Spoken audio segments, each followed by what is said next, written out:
So we've talked a lot about the cancer risk and dietary aspects. So now we would like to shift our focus to herbal strategies and cancer management, more on the metastasis and relapse stage. But first, we would also like to know the current standard of treatments that are acceptable. And is integrative medicine acceptable or not? Is it allowed and in India Yeah, and yeah, different parts of the world? And how yes. the current standard of treatment, how they run in parallel with the principles of Ayurveda as given by the our sages. Okay, okay. Very nice question, Radhika. Very tricky question. So, you must have heard name of Dr. Margaret Chan. She was a WHO former Director General, Dr. Margaret Chan. Okay. So, and there is a strategy during her tenure, 2014 to 34. So, what they say that according to this strategy, which is there in your in their published book, 2014 to 34 strategy. WHO gives strategy every 20 years. So, what they say, every country has to harness the potential of traditional medicine of their country. They have to harness. Okay, they have to do a lot of clinical studies. They have to prove these herbs, and if proven to have safety, most important, Mm-hmm. efficacy. Okay, safety and efficacy, these are the very two important thing. Mm-hmm. Then you look at into as a clinical effect. Okay, so you conduct the trial for safety, conduct the trial efficacy, and you find out their how they are effective. So Mm-hmm. safety, efficacy, and quality, if they are proven, such kind of herbs have to be integrated in conventional treatment. Mm-hmm. And traditional practitioners, okay, like me, okay, I am a traditional practitioner, but I am also doing a lot of research. I am associated with KM Hospital. I was working in KM. I am working in University of Mumbai. I am working in Tata Hospital. So we are doing a lot of research work to prove the safety, efficacy, and quality of herbs. So if such kind of herbs are proven, and traditional practitioners like me and others, they should integrate. So WHO, which is the highest authority in the world, okay, which is giving guidelines, so this gives me right to integrate modern medicine with Ayurveda, provided with this. Mm-hmm. So in Tata Hospital, which is the most esteemed institute of cancer in the Asia, so Mm-hmm. we have conducted the trials for the safety and efficacy of curcumin, that is turmeric, ashwagandha, Mm-hmm. cannabis, and other products are also going on. And they all are established to be very safe. Okay, so all these phase 1, phase 2 trials are being done. Okay, now we are further evaluating to find out, how and when they will be effective and could be integrated. Now you will be surprised, Radhika, to know the four most potent anti-cancer drugs, Mm-hmm. like taxiols, okay, vinca alkaloids, camphothecin, and epidophylotoxin. Okay, I repeat, taxiols, vinca alkaloids, epidophylotoxin, and camphothecin. These are the four most potent anti-cancerous drugs, chemotherapeutic drugs. They are derived from herbs. From 1960 to 2002, thanks to NIH, NIA, USA, they have done a lot of research. 35,000 herbs are there. They have screened, they found 3,000 herbs have reproducible anti-cancer efficacy. The reproducible word is very, very essential. It is not one or twice. Reproducible efficacy of herbs. In Journal of Radiation Biology 2017 or 18, they have proven the efficacy of number of herbs, that how it is effective to prevent cancer. Okay, so these four most drugs are from the herbs. Metformin, which is used for diabetes worldwide, safest drug, is also used in cancer to improve the tumor microenvironment, to reduce the insulin resistance. So this is derived from Galgia officinalis, is a root. Okay, it's a herb. From its roots, this metformin herb, the drug has been, derived. So why not to use ashwagandha, curcumin, the giloy, cannabis? There are so many things, which we have successfully used. The safety has been established for years, for the generation. People are using it.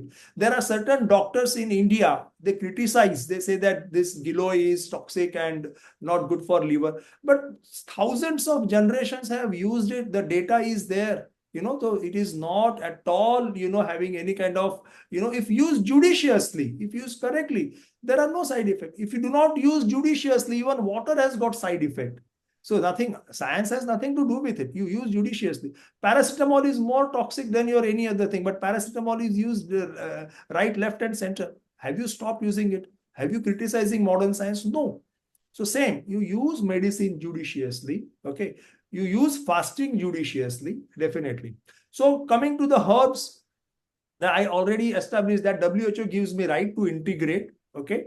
Now there are number of journals are there, okay? I will just read out the names of this journal. Now let me tell you one very, when we talk about the herbs are toxic, there is a journal, there was an article published called Paradoxical Effect of Chemotherapy on Tumor Relapse and Metastasis Promotion. This is published in Seminars in Cancer Biology, okay, 2020. So chemotherapy is a double-edged sword. At one hand, it kills cancer cells, but it also promotes the cancer, the chemotherapy resistant cancer cells, okay, are generated more. So chemotherapy, it will kill 80% of the cancer cells, but it will also generate chemotherapy resistant cancer stem cells. This is one level effect. Second, chemotherapy changes the vascular permeability, because of which these cancer stem cells, they percolate. Okay. And third, at the focal level, chemotherapy changes the microenvironment, okay, and it allows those cancer stem cells to grow in the distant area. So this article, you may go through it, Paradoxical Effects of Chemotherapy on Tumor Relapse and Metastasis, Seminars in Cancer Biology, Volume 60, February 2020. Okay, in spite of that, we are using it. I'm not saying no to chemotherapy, but again, judicious use. Okay. Now, when we talk about the herbs, there are British Journal of Cancer 2022, JAMA 2021, Oncology Therapy 2017, Journal of Radiation Cancer Research, Lancet, and so on, so forth. There are so many journals. They have published the data, safety efficacy data on the efficacy of the herbs. See, I said that mitochondria is the cause of the cancer. Okay. So there are drugs which are called mitocons. Now, there are synthetic mitocons are also there. Those who are oncologists listening to this podcast, they will agree. The mitocons 1, 2, 3, they are the groups of mitocons, but they are very toxic. So synthetic mitocons are very toxic, wherein herbal mitocons, they are not at all toxic. So there are the drugs. I will just give you the name. So ginger, piperine, citraka, garlic, okay, then kalamega, okay, tinospora, curcuma, ashwagandha. These are all mitocons. They are very effective for treatment of the cancer. So natural agents targeting mitochondria in cancer. This is published in Journal of Molecular Science. Okay, this is I think 2020, July 2020. Okay, Molecular Science. Mitocons are the new drugs on cancer. Synthetic mitocon exert lots of adverse effect. So whatever I'm talking to you is absolutely evidence based. Okay.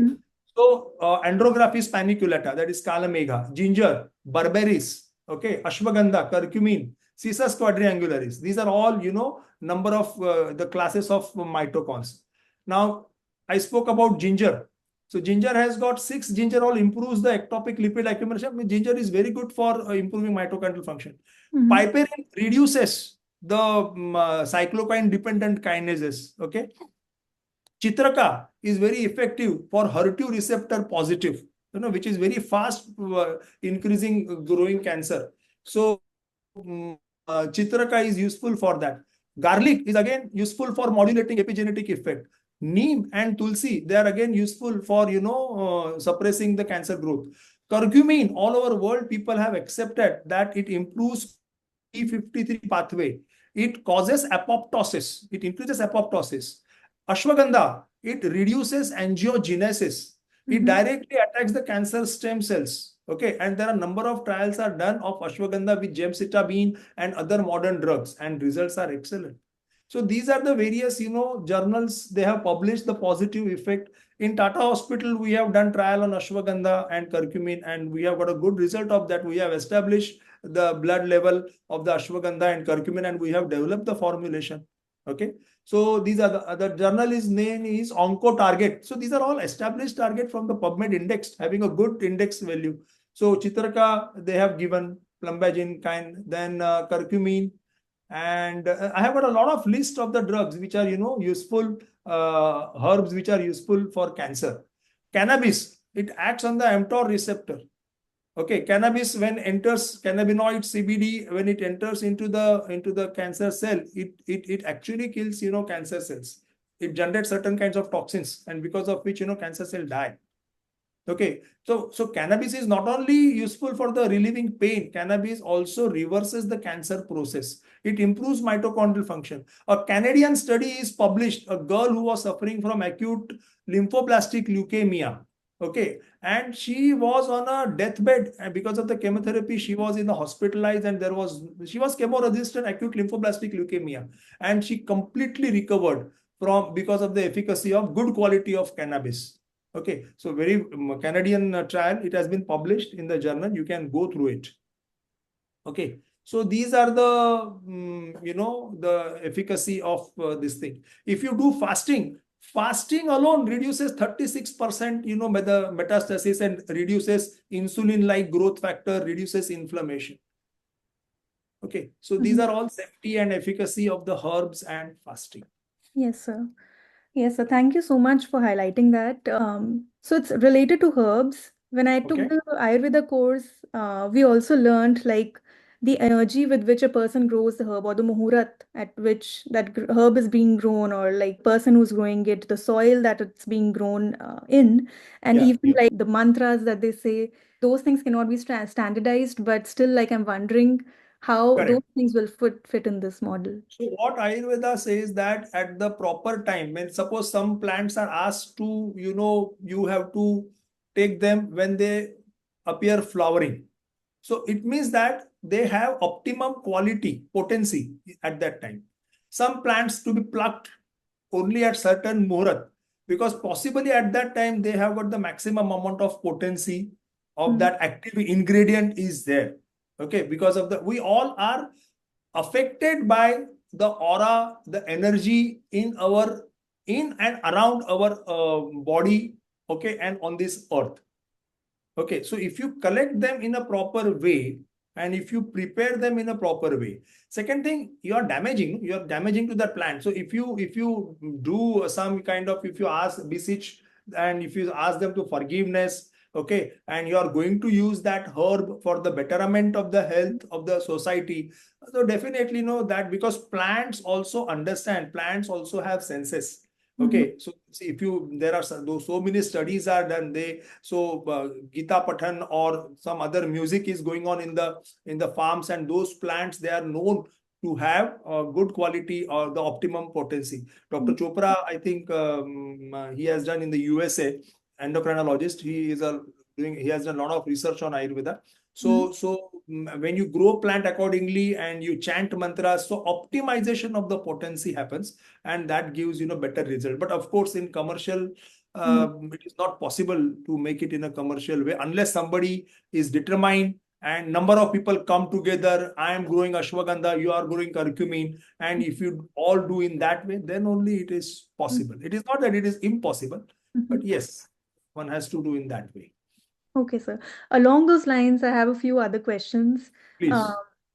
so there are lots of layers to Ayurvedic interventions, like diet, along with herbs, there'll be diet, there'll be lifestyle changes, daily routines, seasonal routines, and also like Vata, Pitta, Kapha constitutions add to the layers. So what do you think are the necessary changes or the elements to incorporate these layers into clinical trials? And how can we move away from like the strictly reductionist approaches of Western clinical trials? What are Great, your great, thoughts on great, great, great. Nice question, Radhika. Nice question. So when we talk about Vata, Pitta, and Kapha, this is a unique feature of Ayurveda. Now, because of the development of the genetic science, people are able to decode it. I must thank Dr. Mitali Mukherjee. She is from IIT Jodhpur. If this? you get time, you get in touch with her. I will share her number and you interview her. She has done tremendous work in the field of genetics and Ayurveda. Okay. Okay. So according to Ayurveda, we know that Vata person is a very slim, thin person. Now she has proven that Vata genes, Vata people gene, they are prone to develop, they are prone to injury faster. Mm-hmm. They are prone to have more degeneration. Mm-hmm. Now, in order to overcome, nature has given them one power to multiply, to proliferate fast. Okay. So if Vata person is injured, the proliferation of the tissue, healing tissue will occur fast and the wound will heal. But probably that proliferation will be more. So that patient may overshoot that line and he will develop keloid kind of thing. Okay. Mm-hmm. So in cancer, when I talk, the Vata person will have higher chances of multiplication. The cell growth, the cyclin dependent kinases will be very active, hyperactive, and there will be more number of cells will be there. Plus vata is also responsible for the spread, okay, Yes. from one place Mm-hmm. to other. Mm-hmm. So they are prone to again develop faster multiplication and faster spread. Plus vata people are very thin, slim, they are low in energy. So the what we call prognosis in vata people is not that good if diagnosed late. Mm-hmm. Pitta people, they are inflammatory. Now they have got hypersensitive EGLN1 gene. EGLN1 gene. Now Mm-hmm. because of this EGLN1, so slightest reduction in the oxygen, they become hypoxic. Cell becomes hypoxic. Now, in order to overcome that hypoxia, there is a rewiring in their genes and they produce angiogenesis. So more number of blood vessels, capillaries are formed, and these capillaries are fragile. So these pitta people, okay, they are prone to develop bleeding more. Okay. Plus, because of the hyperangiogenesis, again, the cancer cells, the cancer stem cell, the spreading, the intravasation and extravasation will be faster in this patient. Mm-hmm. This is one. Kapha Prakruti people, they are stable. Okay. But they have got reduced intracellular thermogenesis. Okay, probably their uncoupling protein is not working properly, so they have got reduced thermogenesis. They have got coupled mitochondria, what we call. So body cells are not producing excess amount of heat, so Mm-hmm. because of which intracellular lipid accumulation is more, because of which insulin resistance is more. So Mm-hmm. these people again, they are prone to develop subacute chronic inflammation. But kapha people are sturdy, they will tolerate chemotherapy. Tolerate the Ayurveda strong medicine. They will tolerate panchakarma. They will tolerate chemotherapy, fasting, everything. So kapha prakruti people, they will have more amount of bad tumor microenvironment. They will have more amount of chronic subacute inflammation. Pitta will have more bleeding tendency. Pitta will have more hyperangiogenesis, and vata will have more multiplication and spread. So all these factors to be kept in the mind, and you should use. So I will not use ginger alone or piperine alone in a pitta prakruti patient.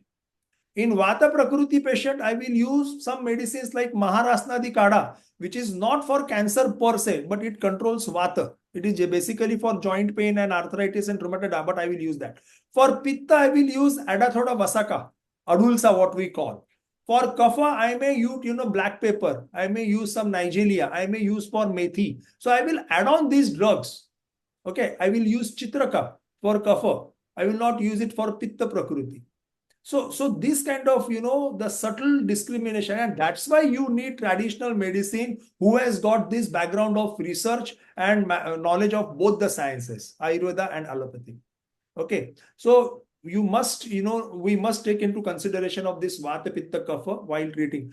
While giving chemotherapy also, the kapha person will tolerate, but vata and pitta you should give in a little lower dose. Pitta people are actually slow metabolizer. Mm-hmm. Okay, so the low dose will act faster. Kapha Prakriti patient, they are fast metabolizer. They will wash out the drug fast. Cytokine 450 is very high in Kapha Prakriti patient. So drug is washed out fast. Don't get confused. Low amount of thermogenesis, but high amount of cytochrome 450. So they will wash out the drug fast. The And kapha because ones, but Aren't Pitta supposed to have higher metabolism? No, higher metabolism. What I say from the digestive perspective, GI perspective, yes. But Mm-hmm. when you talk about cellular level, that's why people get confused. So now you take you read about or you go through the metabolism. So cytochrome, I will give one example of cytochrome 450. If this cytochrome 450 is more, okay, it will metabolize the drug fast. So kapha have got more cytochrome 450. Mm-hmm. If the cytochrome 450 is low, the drug will not be metabolized fast, will not be thrown out of the body fast. So Okay. pitta prakriti people, they develop side effect because the drug lasts in the body for longer time. In kapha, it washes out. Okay. This is the theory. One has to understand this. So I will use low dose chemotherapy in pitta prakriti. Okay. Vata, you never get alone. Either it is with the pitta or with the kapha. So if Vata Prakriti is with the pitta, I will use in a moderation. Vata is with the kapha, I will use in a good amount. So this kind of thing one has to understand, and you must contact Dr. Mitali Mukherjee, Yes. and she will tell you. I also must thank my guru, Dr. Devchand Gala, Dr. Gordia sir, Dr. Hari Prasad Sharma ji, who taught me, Langan, the principle of Langan.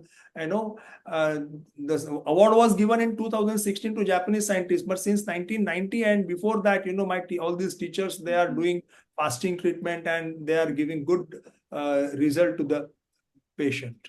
Yeah. Yes, sir. I think that's Yes. really interesting for And us. my inspiration is my mother. In Oh. 2002, she was diagnosed with the breast cancer. Fortunately or unfortunately, I only diagnosed. She had a cough for 3, 4 months, which was not going. Mhm. I read somewhere, I was attending CMEs, and I just asked my mother whether you have any lump. She said, yes, there is a painless lump. And I immediately evaluated, and I found that it was a locally advanced stage 3A cancer, breast cancer. I'm thankful to Dr. Badwe sir from Tata Hospital. At that Mhm. time, I was not working on cancer. Okay, he just removed the lump, and Dr. Banawali, who gave the chemotherapy, but he allowed me to give Ayurveda drug. And Okay. I'm so thankful to Ayurveda because of this Ayurveda drug. She had minimal side effects. There were no organotoxic side effects. She Mhm. had no vomiting except hair loss. Now she has regained everything. And Okay. now, in spite of locally advanced stage 3 cancer, till now, she is now 78. There Mhm. is no relapse of cancer. She did fasting. Okay, she's a kapha prakriti. So did fasting, and now also she is once a day fasting she is doing. So this is how my journey of cancer started. Then Dr. Manish Agarwal, I owe my life to him. Mhm. He started the curcumin and ashwagandha trial in Tata Hospital. So myself, Dr. Lal Hingorani, and Mhm. Dr. Manish Agarwal, we all three started this, and 3, 4 years we worked together, Mhm. and a lot of research is being done. Dr. Sayyid Tahir Hassan, he taught me about cannabis. So, the efficacy of, so I use all these things in my practice. And that's why it's, very successful onco preventive practice, satisfactory results are there. So, I have my last question for today, uh, Please. which is what is your vision for promoting research in Ayurveda? And you can maybe tell the most pressing problem that, if given a chance, you would like to solve, or your most interesting research initiative to advance the scientific understanding and clinical studies in Ayurveda and cancer. Yes. So it is in line with what WHO said, that every country should harness the potential. All we respect modern doctors, okay, and they should be open. We all have to see, Radhika. One thing is very clear. Always, it is there in my mind. It is very easy to kill cancer. It is very easy to kill cancer cells, but the most difficult thing is to make person alive, or to keep people alive. Mhm. While killing cancer cell, you should not kill the person. This is the That's most a very challenging. important message. Hmm. It's very easy to kill cancer cell, but the most difficult to keep person alive. So this kind of principle, this kind of motto, goal can be achieved if you use Ayurveda judiciously. Hmm. So my sincere request to all modern doctors, because most of the research, laboratory, and they are institution, they are in the hands of all these modern doctors. If they are closed, whatever, because of XYZ reason, I don't deny that they are wrong. They have got some bitter experience and all those things. Okay. But whatever reason, they have to open and they have to welcome. We have to sit across. Okay. And understand that reductionist approach has been failed. Accept it. So let us integrate it. Let us fill up the lacuna with the holistic approach. Now, these are the words of Dr. Badwe sir, who is the Dean of Tata Memorial Hospital. Last year, there was a conference at ACTRACT, and he openly said that. And I'm really thankful to Government of India that it has given, Tata Hospital is starting almost 100-bed hospital at Khopoli, which is near the Mumbai. And it's a big project where all herbs are going to be cultivated and all research and research laboratories will be established, and patient will be given this kind of integrated treatment. So if you have more amount of integrated centers, understand the principle of Ayurveda. Just don't prove herb based on allopathic. No, again it will be a failure. Patient comes to us because some drug which are known action, they have failed. Now, what is the use if I use the some XYZ herb which has got the same mechanism? It will fail. So you have to understand the concept of Vat Pitta Kapha. You have to understand concept of Agni. You have to understand and accept the concept of Ama. If you understand that, prove it. First, let us not cancel it or reject it before understanding it. That is insane. Okay. So something, if you want to have new result, you have to new vision, integrate, judicious use, that will definitely have a great contribution on the humankind. Yes, sir. I wish we had studies on Ayurveda at school level in Yeah. India. I Yes. really wish that happens so that we're also taught in that perspective. Yeah. But I think we've reached the end of the podcast today. And Yeah. as we wrap up, I would really like extend my heartful thank you to you, Dr. Nitin Kochar, for sharing such good and valuable insights with us. And thank you to all our listeners for tuning in and being a part of this. We hope you found the discussion as valuable and inspiring as I did. Don't forget to subscribe to our channel for more episodes where we will explore the rich tapestry of Ayurveda and modern science. And until next time, take care and stay healthy. Thank you. Thank you, Radhika. Thanks once again. Thank you.